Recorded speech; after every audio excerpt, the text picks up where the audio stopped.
tentang naturalisme.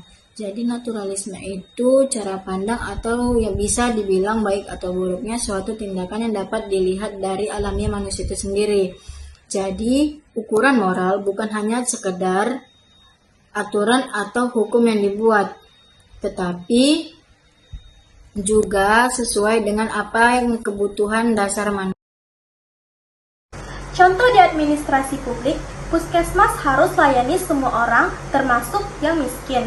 Urusan KTP atau kartu keluarga jangan dipersulit. Lalu aparat jangan pungli. Nah, pentingnya naturalisme bikin birokrasi lebih manusiawi. Gak cuma nurut aturan, tapi mikirin apakah aturan itu bikin hidup orang lebih baik atau malah bikin susah. Nah, di sini saya akan menjelaskan materi mengenai aliran individualisme. Aliran individualisme menekankan bahwa setiap kepentingan, hak, dan kebebasan individu harus dihargai dalam setiap pengambilan keputusan. Dalam etika administrasi, individualisme mengajarkan bahwa setiap kebijakan, tindakan, dan pelayanan publik seharusnya tidak boleh mengabaikan martabat dan hak dasar individu. Contohnya, proses pelayanan publik yang transparan, adil, dan memberikan ruang partisipasi untuk individu.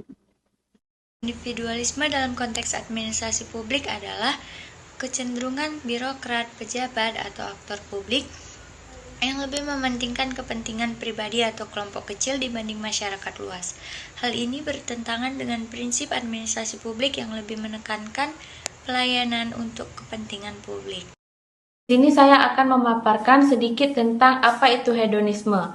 Hedonisme adalah pandangan filsafat yang menempatkan kenikmatan atau pleasure dan kebahagiaan sebagai tujuan tertinggi hidup manusia. Artinya segala tindakan dianggap tidak baik jika membawa kesenangan dan dianggap buruk jika menimbulkan penderitaan. Di sini saya akan menjelaskan ada beberapa bentuk hedonisme. Yang pertama itu ada hedonisme etis. Hedonisme etis itu mengajarkan bahwa setiap tindakan manusia seharusnya diarahkan untuk mencapai kebahagiaan atau kenikmatan. Yang kedua itu ada hedonisme psikologis.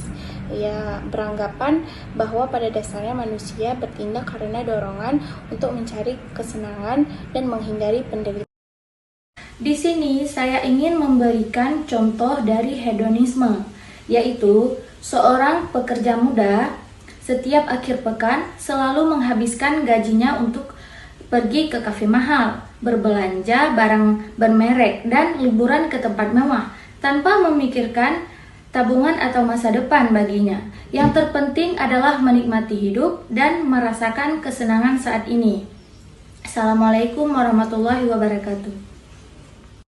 Membahas sedikit tentang edamonisme. Edamonisme secara sederhana adalah pandangan hidup atau aliran filsafat yang dimana aliran filsafat yang meyakini bahwa tujuan tertinggi dari kehidupan yaitu kebahagiaan yang sejati. Singkatnya, edamonisme mengajarkan kita untuk berbuat baik dan rendah hati dan mengembangkan potensi terhadap diri kita. Karena itulah jalan menuju untuk kita sebagai manusia yang sejati dan Adapun contoh daripada aliran edamonisme yaitu ada seorang seniman yang menciptakan karya untuk menginspirasi orang banyak. Ia tidak hanya mencari ketenaran, tetapi juga merasa hidupnya itu bermakna karena karyanya dapat menyentuh hati banyak orang. Di sini akan menjelaskan tentang utilitarianisme, yaitu sebuah teori etika yang menyatakan bahwa suatu tindakan atau kebijakan dianggap benar secara moral jika menghasilkan kebahagiaan atau manfaat terbesar bagi jumlah orang terbanyak. Teori ini berfokus pada konsekuensi dari sebuah tindakan, bukan pada niat di baliknya. Inti dari utilitarisme adalah memaksimalkan utilitas yang sering diartikan sebagai kesenangan, kebahagiaan, atau kesejahteraan dan meminimalkan penderitaannya. Jadi di sini saya akan menjelaskan tentang utilitarianisme, yaitu suatu aturan dalam filsafat moral yang menilai baik atau buruknya berdasarkan akibat.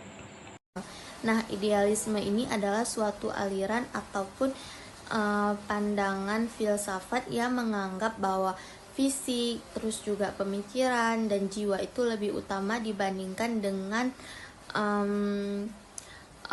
materi ataupun benda fisik lainnya.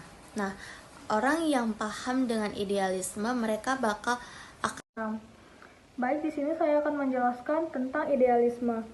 Idealisme adalah pandangan yang mengutamakan nilai, cita-cita, dan prinsip. Orang yang menganut idealisme biasanya berpegang pada apa yang dianggap benar, baik, dan sempurna, meskipun sulit diwujudkan dalam kenyataan. Contoh idealisme di bidang politik, misalnya pemerintah yang menolak menerima suap karena memegang teguh nilai kejujuran dan ingin mewujudkan pemerintahan yang bersih. Lalu, mengapa idealisme itu penting? Ada yang tahu? Nah, tanpa idealisme, pelayanan publik bisa berubah menjadi sarana mencari keuntungan pribadi dan penuh penyimpangan. Dengan idealisme ini, pegawai publik punya kompas moral yang menuntun mereka tetap teguh meski menghadapi tantangan, godaan, atau tekanan. Idealisme adalah fondasi etika yang membuat pelayanan publik bukan hanya prosedur administratif, tetapi juga pengabdian yang bermakna bagi masyarakat. Jadi, idealisme penting karena ia menjaga moralitas, integritas, dan kepercayaan publik sehingga pelayanan benar-benar berpihak pada rakyat. Nah, itu tadi penjelasan tentang idealisme dari saya. Terima kasih.